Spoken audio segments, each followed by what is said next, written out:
Thermocol cutter बनाने के लिए जो हमें वायर चाहिए वो आप इस सोल्डिंग आयरन में से निकाल सकते हो। ये आराम से मार्केट में मिल जाता है, आप कैसे भी से निकाल सकते हो।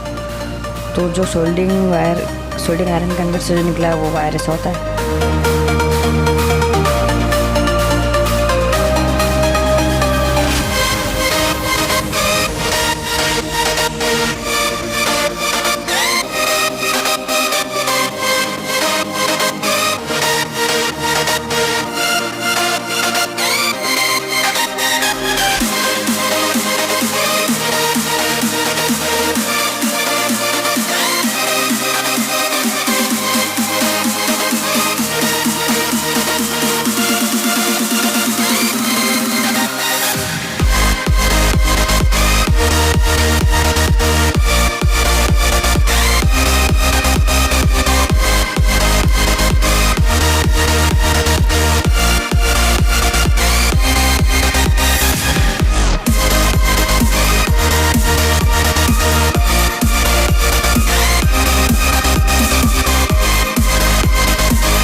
दोस्तों मुझे अभी पता चला कि ये जो बैटरी है ये डिस्चार्ज हो चुकी है।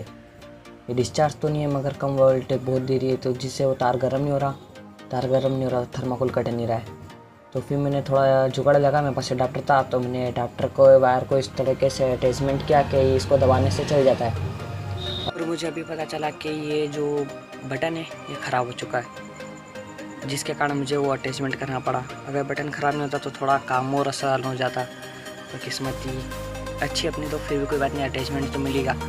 और ये ऊपर ये जो अटैचमेंट है मैंने अपनी पुरानी बैटरी को तोड़ के निकाला था। अगर वीडियो नहीं देखी तो आई बटन पे क्लिक करके देख लेना। अब मैं आपको बताता हूँ कि आखिर ये अटैचमेंट मैंने करा कैसे। अभी करा तो सरल ये, जोड़ दे दो तार और एक लोहे की पट्टी ऊपर एक लोहे की पट्टी नीचे, और उसको आपस में जोड़ते तो चल जाता है, ऊपर वायर गर्म हो जाता है। आगे की वीडियो पूरी देखना। अब आप देखोगे थर्माकोल कटर है बना है तो पूरा वर्क 100% करेगा। अब पूरी वीडियो देखना जरूर।